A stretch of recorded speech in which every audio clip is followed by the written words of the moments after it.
कहे को हुसैन तेरी है, पगला गया है, सीना पीट रहा है बेटा, मातम कर रहा है, भों भों रोए जा रहा है। एक दिन हरम शरीफ में हम बैठे हुए थे मताब कर, हाँ 150-200 का कबीला इनका आता है शियों का, वहां से ईरान से। तो एक आदमी खड़ा होता है और सब बैठे होते हैं मर्द औरत, हम भी मैं अभी भी एक साथ बैठे हुए थे किनारे हज करने, हाँ गालिबन 2002 की बात। तो वो खड़ा होकर कुछ पढ़े तो सारे इतने मर्द और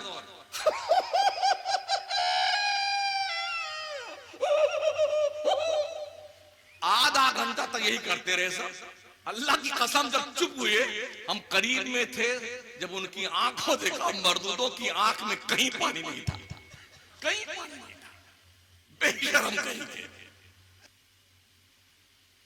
हमारी जमात के अक्सर लोगों की तादाद सिर्फ मेले में, मजार में, ढोल बजाने में, डीजे बजाने में, ताजिया उठाने में पगला गए हो। दिमाग की चूलें हिल गई हैं। मैं आपसे पूछना चाहता हूं, ताजिया क्यों उठाते हैं आप? कोई रीजन है आपके पास?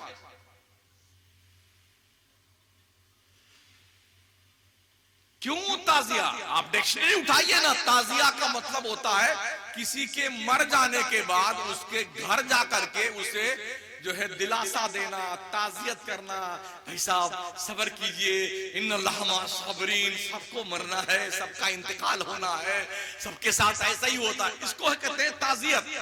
ताजियत से ताजिया बना है। आप ताजिया बना के घुमाते गली कूचे में। मैंने सुना पहले बड़ा ताजिया बनता था आपके गांव में, अब छोटा हो गया थोड़ा, हुआ है ना? क्यों करते हो? आपका बेटा मर जाए, ताजिया बनाएंगे आप? जवाब चाहिए। आपका बाप मर गया हो, ताजिया बनाओगे? ढोल बजाओगे? उछल कूद करोगे? इतनी मोटी सी बात अगर तुम्हें लॉजिक लगती है, तुम्हारे भेजे में घुसती नहीं है, तुम काहे का मुसलमान है यार? वहां तो शहीद हुए हैं, घर में सफे मातम बिछी है, तुम ढोल बजा रहे हो, शर्म नहीं आती तुमने? डीजे लेके निकलते हो।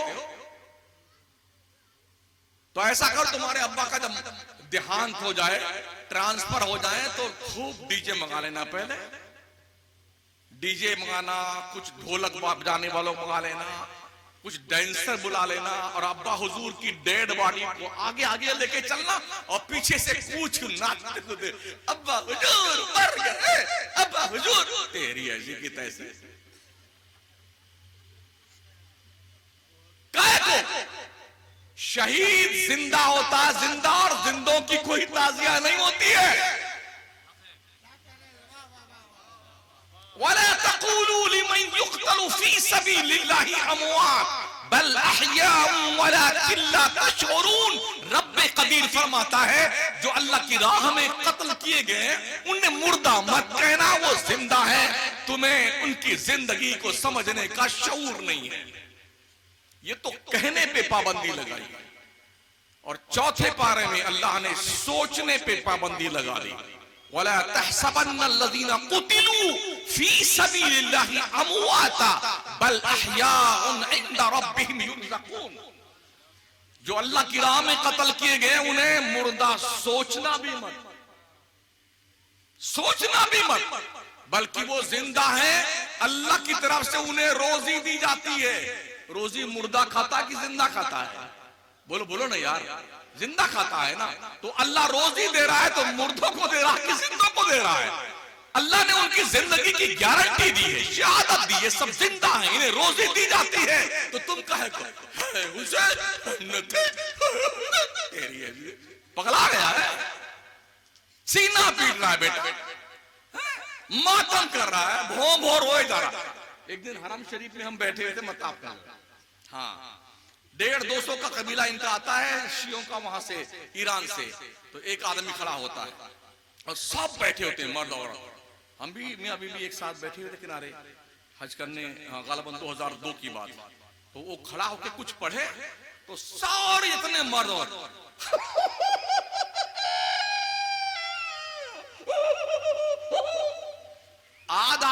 यही करते रहे सब। अल्लाह की कसम, जब चुप हुए, हम करीब में थे, जब उनकी आंखों देखा, मर्दूदों की आंख में कहीं पानी नहीं था, कहीं पानी नहीं था, बेशरम कहीं के। आधा घंटा करने के बाद एक बूंद तो दिखना चाहिए था। मक्कारी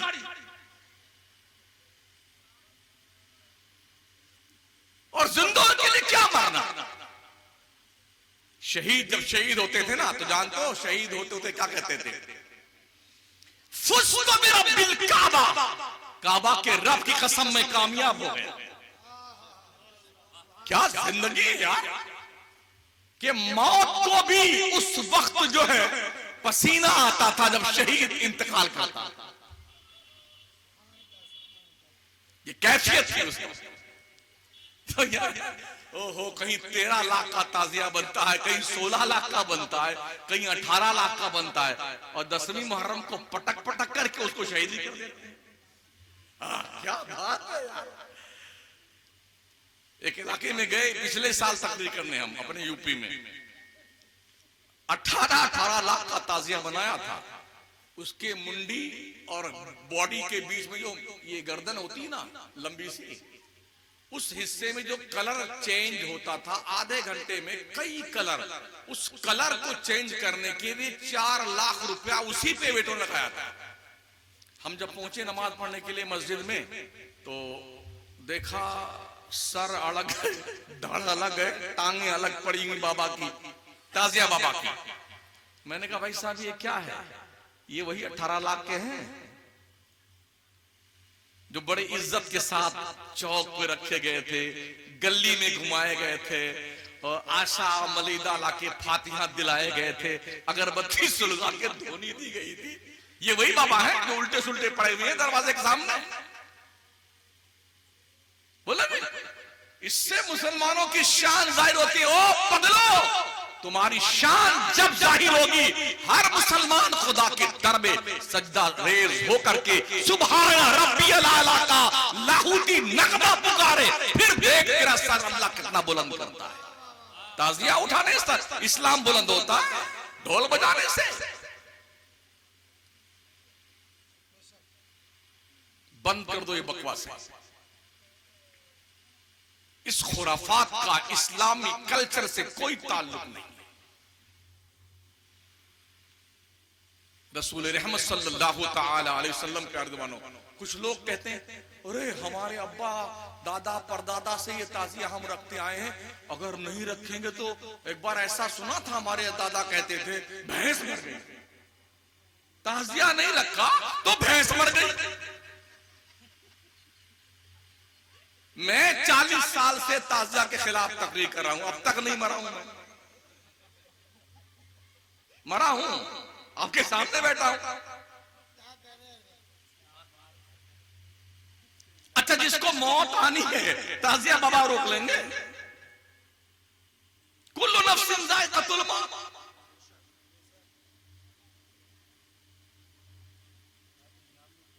जी हाँ, अच्छा।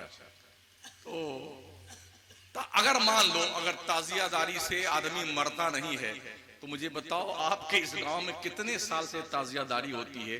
जितने ताजियादार आज के 50 साल से सब जिंदा हैं कि खबरों में गए?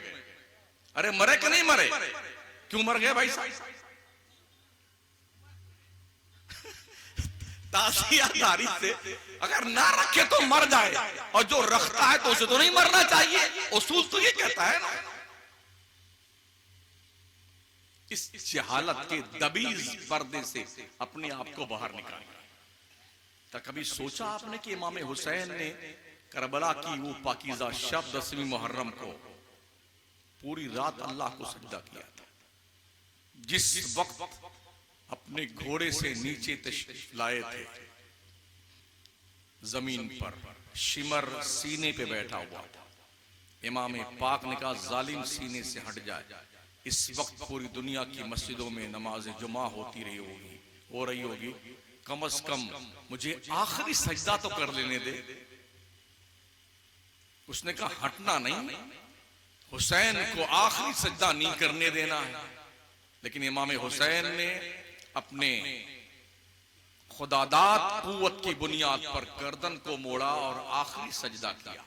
डॉक्टर इकबाल कहते हैं इस्लाम के दामन में बस इसके सिवा क्या है, एक ज़रबे यदुल्लाही, एक सजदे शब्बीरी। हो सके तो लाइए दोनों जहां मीज़ान में, हमने एक सजदा ज़मीने करबला से। पूरी दुनिया के मुसलमानों के सजदे तराजू के एक पल्ले में, करबला के शहीदों के दूल्हा का आखिरी सजदा तराजू के एक पल्ले में। तो अल्लाह की इज्जत की कसम, इमाम हुसैन का सजदा सारे सजदों पे भारी। ये पैगाम दिया इमाम पाक ने करबला के मैदान में। अगर ये वक्त भी तुम्हारे ऊपर आए कि गर्दन के ऊपर तलवार रखी हो, फिर भी खुदा को सजदा करना मत भूलना। ओ मुसलमानों, रात भर सोने वालों, फजर के ऊपर तक सोने वालों, हाँ, दिन भर टिक्का बोटी पकौड़ी कचौड़ी बकरी की तरह खा खा करके जिंदा रहने वालों, तुम क्यों नहीं सजदे करते? इमाम हुसैन के नाम का ताजिया बनाना, छोटका है, मजिका है, बड़का है, ओ बड़का। हमने पूछा ये कौन? बोले ये अली असगर है। ला हौला वला कुव्वता इल्ला बिल्लाह। बांस की फट्टी बनाया बेटों ने, हाँ, बाजार से चमचमी लेके आए हैं, कागज लेके आए, उसका ढांचा बनाए, ये अली असगर है, ये अली अकबर है ये। और फिर उसमें क्या मेहदी निकालते हैं। बोले हजरत कासिम जो इमाम हसन के लड़के थे, उनका जो है रिश्ता तय हुआ था इमाम हुसैन की बेटी से, वो करबला के मैदान में उनकी शादी करवाई। तेरी ऐसी की तैसी, वहां तो जान के लाले पड़े हुए थे। 22,000 का लश्कर सामने मौजूद है, यहाँ बेटे मेहंदी निकालते हैं, हाँ, सतई को मेहंदी निकालते हैं। और फिर जो है नवी रात को हजरत बाबा को ला करके वहां चौक पे रखते हैं, लीप पोत करके, खुशबू लगा करके। दिल के फफूले जल उठे सीने के दाग से, इस घर को आग लग गई घर के चिराग से।